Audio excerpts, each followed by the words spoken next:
This is the story of a land that has suffered, that has been stripped of its bounty, by a people struggling to survive in a changing world. This is a story about climate change and how the relationship between two groups of people 5,000 miles apart is improving each other's lives.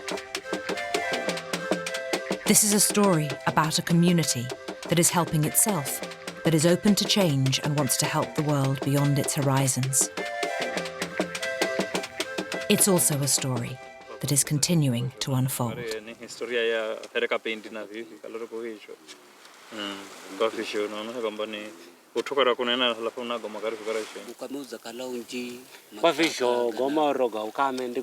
So Musa says that some years back, a long time ago, this area was good and it was fertile, and there were several animals here, big animals like buffalo, lions, and leopards. But nowadays we don't see them.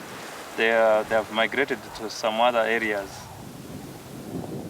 There were some big trees just under this valley, but now they have been cleared, so we don't see such things. But something good is that since the World Forest Organization came, things have started changing because of the planting of trees. So people are now taking care of the forest, and it has started now gradually just going back. We hope that our forest really will just come back, and we shall have our original things like before. You know, it is good we have the World Forest Organization, because what they say always it happens, because if they say they will help, then they really help.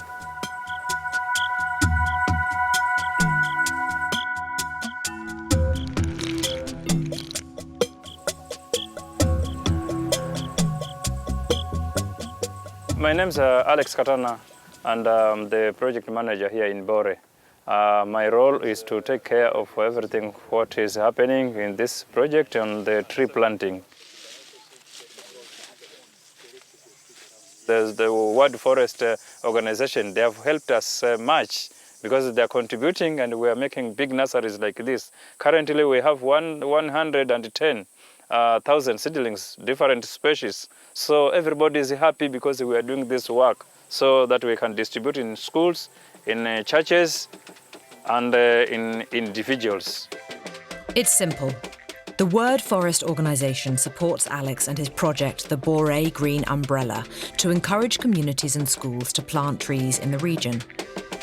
For every 4,000 trees a school plants, we fund the building of a classroom, which costs £10,000. And it's not just the local people who benefit from these trees being planted.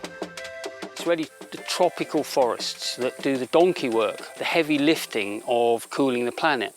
You've got to be planting trees in the tropics. Because of the location of this particular project, really smack on the equator, the sun is fiercely hot, and it's driving the photosynthetic absorption of carbon in a way that just doesn't apply in northern latitudes. So the trees grow incredibly fast. They absorb carbon perhaps 10 times faster than trees up in the north. So if we're serious about tackling climate change, we need to be planting many, many more trees with communities like these in the tropics.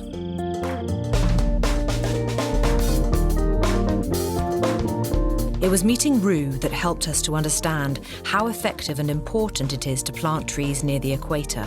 And this is how our relationship with Boré began.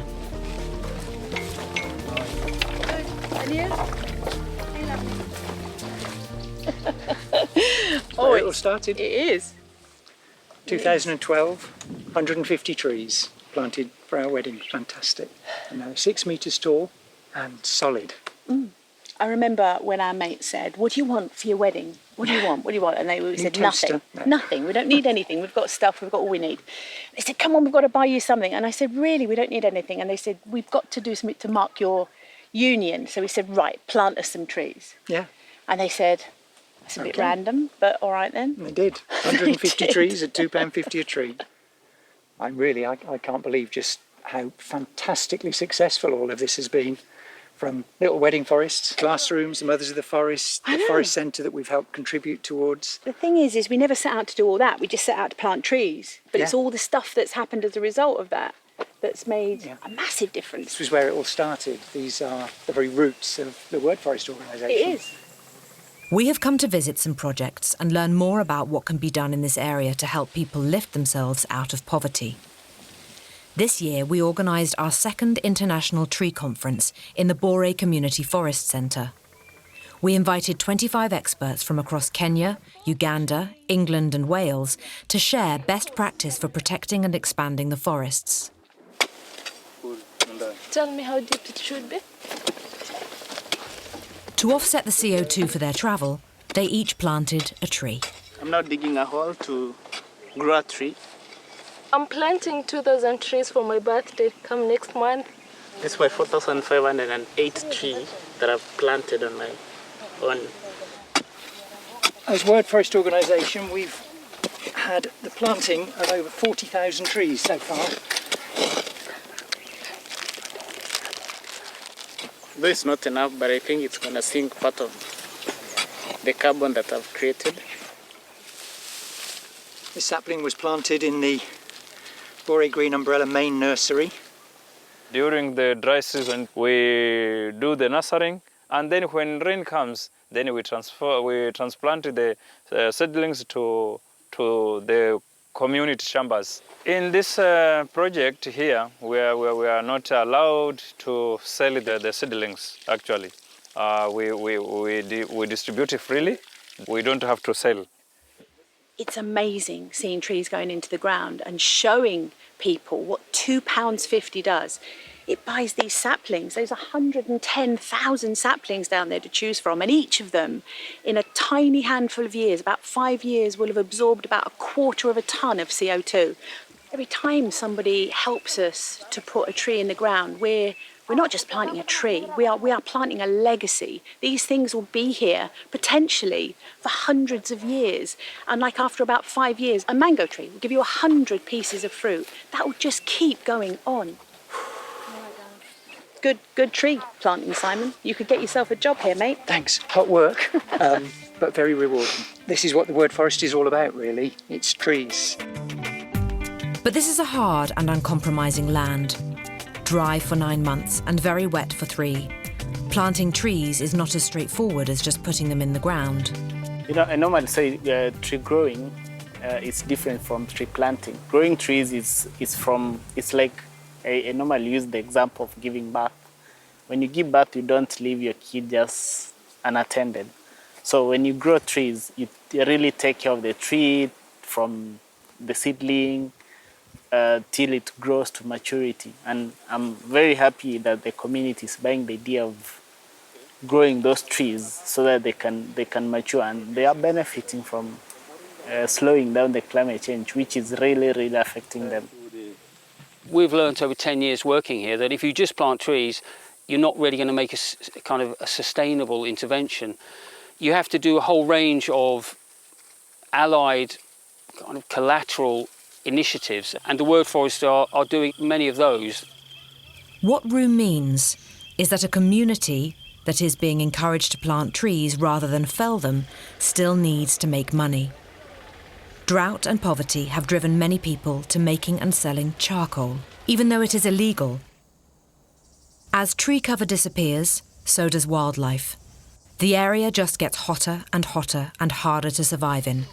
But local problems require local solutions. In any country, in any economy, in any locality, we always have to remember that the owners, the primary stakeholders of that particular resource are the people living locally in that particular area. And to make proper decisions, you have to give that responsibility to the community living within that particular project. They understand what they are facing, they understand how the ecosystem works, so it's better for them to be given the opportunity to make the decisions for themselves, because they understand what is better and what will work for them as the community. If you start making decisions from outside, you might end up importing a certain technology, importing a technique which does not apply locally. So involving a community is a very good thing, and I'm sure that with that kind of procedure, then the World Forest Organization will be able to implement most of its projects, especially in collaboration with the community, because they are kind of holding the community responsible for their own resources. What we have come to understand is that we need to support people to grow trees, give them an incentive, and help to spread the word that we should not be cutting down trees for charcoal, but planting them. In February 2019, with financial assistance from the Welsh Government, we invited 25 experts to attend the Clean the Air conference and Community Day. How to reform the banner? Now we have to offer an alternative. Over 4 days of workshops, group discussions and presentations, these environmentalists, tree growers and government representatives shared knowledge, experience, food and thoughts. How do you get a charcoal burner to change their ways? What alternatives are there to using wood for cooking? How do you encourage traditional cultures to adopt new ideas? This was local people working towards local solutions. All this culminated in a community day when we invited the people of Boré to come and celebrate with us and share the fruits of our discussions. Behind me you can see all the preparations that are going on for the community celebration. 750 people are going to come here, and the delegates that we've gathered will want to present their thoughts, but also want to listen to the thoughts of the community. The attendance you can see today, let's say each of us, if could have at least 100 trees, then could be a lot of trees. So that we can even leave this charcoal burning. The community did gather. Over 800 men, women and children came from miles around to get involved in the event. The delegates shared thoughts, and they in turn learned from the locals. The day was centred around the importance and benefits of growing trees. Local women's group, the Mothers of the Forest, decorated trees with messages on knitted squares, giving the trees themselves a voice. Trees are alive. Plant trees. They also arranged for pledges to be signed, committing to plant more trees and protect the forest. There was also room for personal pledges and suggestions for what could be done in the future. Food was provided. We are cooking rice mixed with meat, which we call plow. Goat stew and rice, for that amount of people, takes a lot of preparation, and Moses and his team started cooking very early that day. The local Guyarama people gave back, performing songs and dances. Local schools performed plays with messages of saving trees and protecting the environment. When the youth has adopted the message, then we know it has really taken root. Food was served, and over 800 people sat and ate together, united by a common purpose of protecting and respecting their land and community. The children danced, and the elders talked, and by sundown, a new era of Boré Community Forest had dawned. The delegates had become advocates. I feel more energetic to continue with what I'm doing because I've gotten strength from people who are doing the same things and even better things that I'm doing. So I've gotten more inspiration, I've gotten more new ideas and better ideas to improve my working with communities and children. It will help me grow more in terms of, as a tree grower, this is what I needed, and I've gained a lot of knowledge from the whole conference for the past few days that I've been here.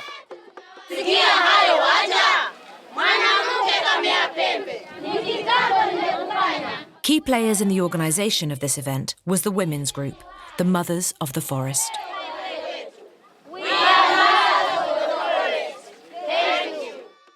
My name's Evaline Jefa. and I am the facilitator of the Mothers of the Forest here at the Boré Forest Community Center. The Mothers of the Forest are creating awareness on climate change. We have 2 meetings in a month. The World Forest Organization sponsor us so that we can be able to continue doing what we are doing.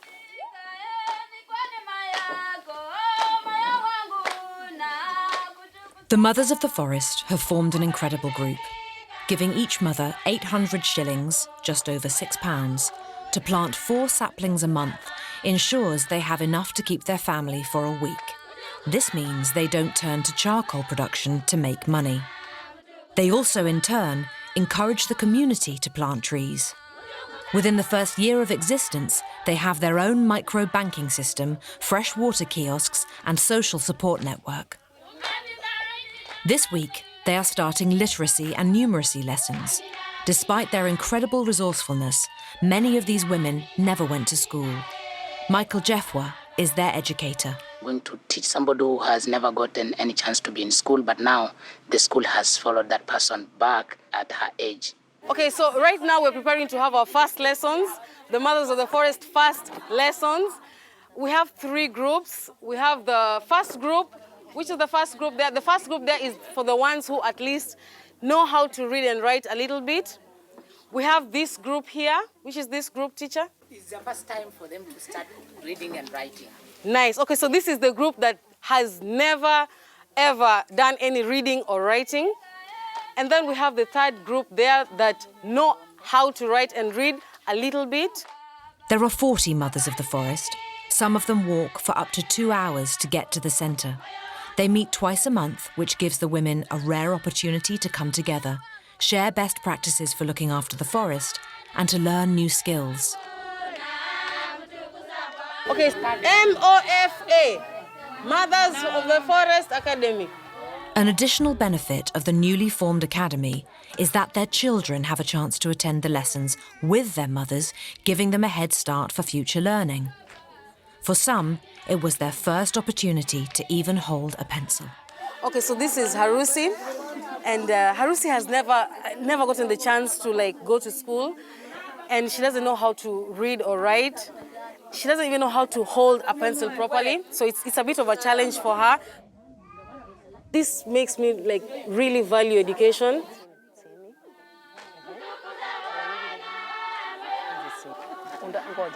With just a small amount of funding from the Word Forest, the Mothers of the Forest has become a self-sustaining school that educates itself. 2 hours of learning like this is going to have a massive impact on these women's lives.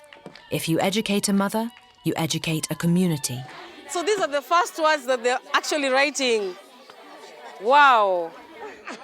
Ni nzuri sana kweli. Sijui gari inaenda wapi, sijui kusoma, mpaka nifanye kuuliza mtu hii gari inaenda wapi. Kwa hivyo inanisaidia. For Joyce, she is so excited to know how to read and write because it's a challenge for her when she's traveling and she doesn't know where she's going. She doesn't know how to read the signboards. So she's really looking forward to reading and writing because at least finally she'll be able to read the signboards on the road. That's really nice. Wow. Okay, Esther says that she's really happy with all this learning because she has a small business and she's not really good with the maths. So she's really eager to start learning maths and know how to keep her records right. Watoto wangu pia wanasoma, naweza kuja nikawasaidia, nikawaeleza. Yeah. Yeah. Okay, Lois says that she's really happy to learn how to read and write because even when her children go to school and they come back home, she's able to help them and see what they've done in school for the day. That is really nice. So I think the lessons are finished now and we're just about to start our table banking. The table banking is when the mothers are given the money to plant their saplings. It also makes loans so that the women can set up businesses or help with short-term cash problems. The small interest that's made goes back into the kitty. She had borrowed 500, which is brought back with 50 shillings. So this is our profit. This is the group's profit.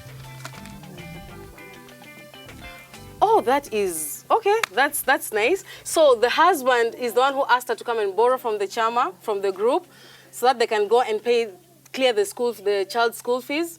And now he is the one who gave her back the 550 to bring back to the group. So that's a good thing. I mean, we're helping our families.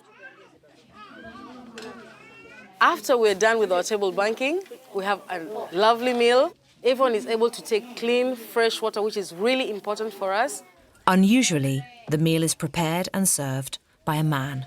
I have cooked rice and a chicken and a soup. It's our time to just sit back and let the men do the work, yeah.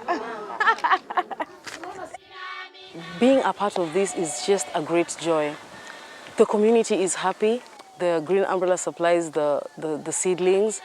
And we, the Mothers of the Forest, try as much as we can to go out to the community and really explain to them how this climate change is affecting us, and the word spreads on how we can best take care of our forests. The positive impact that the mothers are having is immense and changing lives and landscapes across the region through their outreach and alternative income generation ideas. Many women who once made charcoal now grow and sell fruit and nuts. This is Esther's farm. We call it shamba in Swahili. And Esther has planted 8 acres of cashew nuts and mango trees. All the trees here that you're seeing here are actually 4 years old. The mangoes produce fruit on the 5th year, so they are quite young. We have this cashew nut. No, we're not going to pluck it. Okay, this is really, really small. It's going to take like another 3 months to mature up. This one is coming up slowly. And we have one lovely ripe one here. And the cashew nuts themselves, once they're dried, they can be sold in the local market. Some of them are exported. And it's a really good source of income for the locals around here. Esther used to burn charcoal. This land was full of trees and she had cut them down because of burning charcoal. And after that, after all the trees were gone, she had no other source of income. So she decided to plant the cashew nut trees and the mango trees, and now they have become a source of income. And they keep on producing fruit yearly and yearly. So she doesn't have to worry about her income anymore. This is the cashew nut, and this is the cashew nut fruit. Now all you have to do is just squeeze a little. It's really juicy, so it's going to like, oh, look at that, look at that. And Esther, would you like some? Yes. Oh, okay. I'll give you some. Yeah, you take this one. Okay. So it's really sweet. It's kind of, it has a bitter taste to it at the end, but it's sweet. When you squeeze the juice out and you're making porridge for your babies, you put in this the cashew nut juice inside, and the porridge has this bittersweet taste, and the kids just love it. How much can you make, like, for the whole of 8 acres? 3 bags. 3 bags. 3 bags of cashew nut. It is really expensive, and I'm amazed that Esther gets 3 90 kg bags of this, because a kilo in Malindi goes for something like 140. Yeah. Esther, I envy you. This is a real good source of income. I'm going to plant more cashew nuts also. So Esther, do you still do charcoal? No, and I don't want to do it again. Well, thank you. We have that. Esther is no longer doing charcoal. Yeah. She does not want to do charcoal anymore, and she is planting more trees. Yeah. Esther is actually a pastor, and even after the sermons in the church, she tells people the importance of planting trees and of conserving the forests. This is a mango tree. It's also grown around here. There is so much we can do with them. Apart from just eat the fruit, we can dry them. We make something known as achari. It's a dried mango fruit that the children really love. And it also sells really good and quick in the schools. 4 years' time, this place will have transformed. You wouldn't recognize it. It will be a totally different place with all the trees being so leafy and shady. All the mothers of the forest, we've encouraged them to really plant, especially the cashew nut tree and the mango tree. We also have others planting the moringa and the neem tree. most of the mothers have not less than 100 trees. Not less than 100 trees, each mother. 40 of us, that's quite a few trees. I'm so proud because the one that we're leaving for our children is much, much better because we're really, really planting more trees. And that makes me happy. It is a harsh fact that women have a heavy workload here. They look after the children, cook the food, fetch the water, and the opportunity to earn a little cash on top of that is a big bonus and a source of empowerment. It is so impressive how resourceful they can be. So I'm here at the Habu's house. This is the Habu's place. And the Habu is making a living by selling, we call this omena, it's the small fish. And I see she's doing pretty well. Asante sana. So the Habu is a Mothers of the Forest.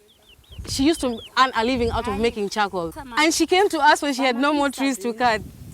When she came, she asked us if we can help her plant more trees, if we can show her how to plant the trees and educate her more on the tree planting and everything. And we, the Mothers of the Forest, we accepted her. We wanted her to come into the group so that she can stop all this charcoal burning and everything.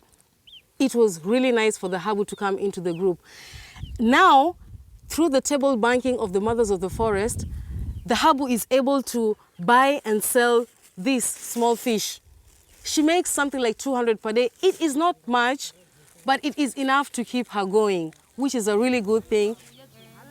The Habu has planted over 50 neem trees. 50 neem trees, that's a really good start. And apart from that, she's no longer doing charcoal. She's having her business, she's earning her daily living.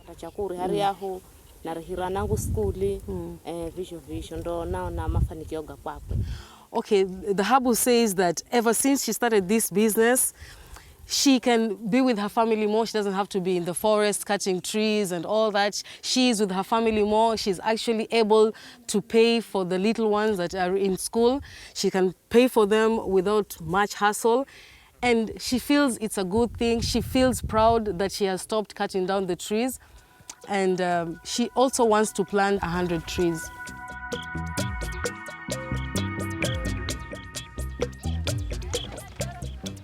The major problem around here is water. We don't have many, we call them the water kiosks, and we don't have many of that. The few that are here, some of us can't afford to buy that water. So we go and fetch from the rivers. This is a big problem. Drinking from the rivers here can be fatal, and waterborne diseases are responsible for the deaths of over 5,000 children across Kenya a year, and combating this is a challenge. With drinking water here, it is a real problem because they normally dig some small wells to get the water. And normally they have stomachache, diarrhea, so many sicknesses. To identify the safe and unsafe sources of water, we arranged for Steve Pooley, a bushcraft and survival teacher, to come and test the water at various locations. Today he is here at the Sabaki River, the main source of water in the region. It is known to be polluted from its source just outside Nairobi to its mouth in Malindi. The locals on the various meetings we've had have told us that they're not collecting water from the river. But as you can see, they're making wells wherever they can. The animals are basically just feeding and having its waste go straight into the water, and that's exactly where they're drinking from now. Many of the samples Steve took were contaminated and could prove to be fatal to the very young and the elderly. Although the water looks clean and safe, looks can kill. What's going to happen now? Okay, basically what's going to happen is the bacteria in this solution will take between 24 and 48 hours. And at the end of that 48 hours, it'll do one of two things. It will stay either clear or yellow, which means that water is clear and good to drink, or it will go a dark shade of blue or green. And this will tell you that it's contaminated with one of two things, whether it be animal or human waste. And that bacteria is unfit for human consumption. And that's what we're trying to process here now today. The results that day showed that the natural filtration from the sand and the riverbed cleaned the water sufficiently to make it drinkable. But this is not always the case and varies from well to well. So the 20-kilogram load of water on this woman's head should not make her family sick today. For those who have the money, there is an alternative to this uncertainty. This is a water kiosk, and it used to be run by the Boré Green Umbrella, but then they handed it over to the Mothers of the Forest. It comes here by pipe, all the way from Baricho. For 5 of these 20-litre jerrycans, it's 10 shillings. That makes 1 to be 2 shillings. At the end of the month, we pay the water bill, and whatever is left, it goes into the Mothers of the Forest account.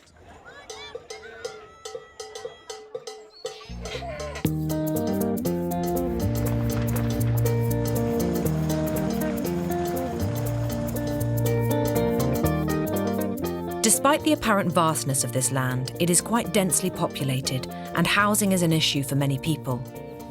Within sight of the forest centre, Alex became aware of a neighbour's predicament that prompted him to approach us for some special funding. So this is the family of Katana. They really need assistance. Inside there, it's only 1 bed for 13 children plus her. All the children are just sleeping on floor.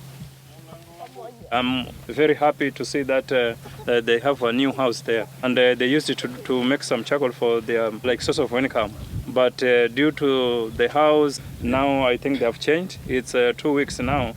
They have gone into another source of income. She's now selling fish, just fish, and she's taking the fish to several homesteads. It cost £1,200 to rehouse Canino, a small investment that will affect the lives of 14 people and prevent them from becoming charcoal burners too. So this is where Canino is going to be sleeping. This is going to be Canino's bedroom with the youngest and the second youngest. This is going to be the girl's bedroom, and it's a really nice big room. This is going to be the boys' room. It's going to be really nice, a nice feeling to wake up in the morning and not feel tired. I like it. I'm feeling proud. Since we helped, no charcoal burning now.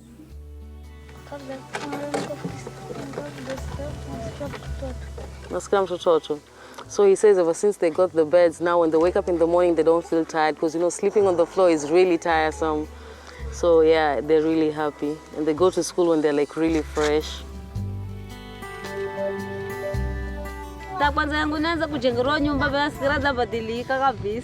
Ever since the house started being built, she was really, really happy. And she feels like she has had a second chance and she's a changed woman.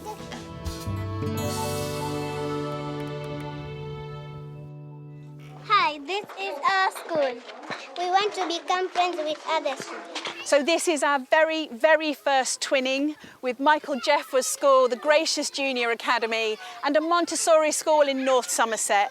And I cannot tell you how excited we are. We know these children. This is a great opportunity for the kids. Yeah, this is called Gracious Children's Center, and we have children from the less fortunate families, and most of them, their families are very poor and some are single parented. So we just brought them here so that they can get education just like the other children in other schools and from very privileged families. They can share information from the other school and they will get to understand each other's life patterns and how the culture here in Kenya is and how the culture is in England. Really, they are going to learn a lot of things in their life. All over the world can see that we have children who in the future are going to conserve environment.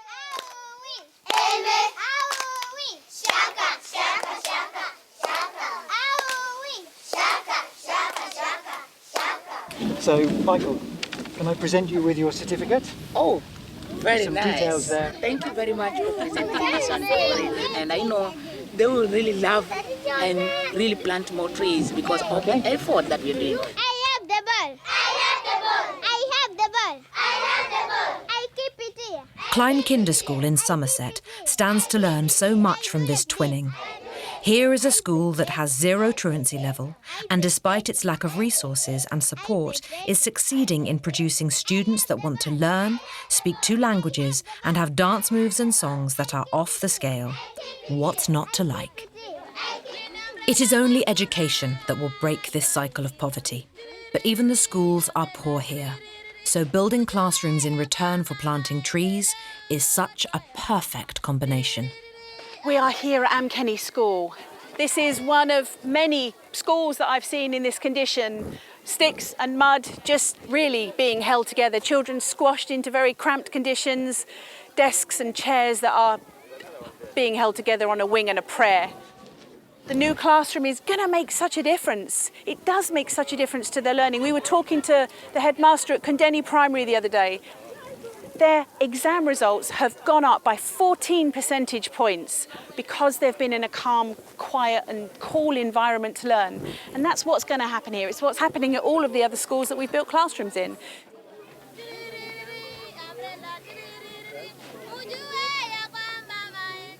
This is the latest classroom that we've built. It's phenomenal to be here because the last 8 classrooms that we've done, we've only seen photographs and videos. They've built this classroom in record speed because they knew we were coming over, and it's still being painted as we're here. So this is absolutely the pinnacle of our work. Planting the trees is important, but we actually need to support the people who are doing the planting. And the way we do that is by facilitating education. And building classrooms is just one of the simple ways of doing it. Oh, it just feels so cool. When you walk in from outside, you've made these classrooms work so well. Everybody has worked so hard. Alex, the Boré Green Umbrella, you guys are amazing. So this is wonderful, so that these children can learn in a very good environment that is conducive for learning and actually improve their performance. Because the new classes are well structured, the walls are strong, unlike the ones we have, which are broken. The children's marks will be better because the children will be able to do a lot of work during bad weather conditions. Hi, habari asubuhi. Kwa majina naitwa Alex Katana. So this is the official handover at Amkeni School. It's a big deal for the community. I mean, this thing can take hours. It can take most of the day. The kids are all excited and the parents have gathered behind me. Nilipokuja hapa mara ya kwanza. When I came here, classes were not in good order, so we decided to build. But we realized that you had that power and the strength to plant the trees. Ndio tukaongeza mingine tukamletea. And we added you some more. We were honoured to be asked to open the classroom.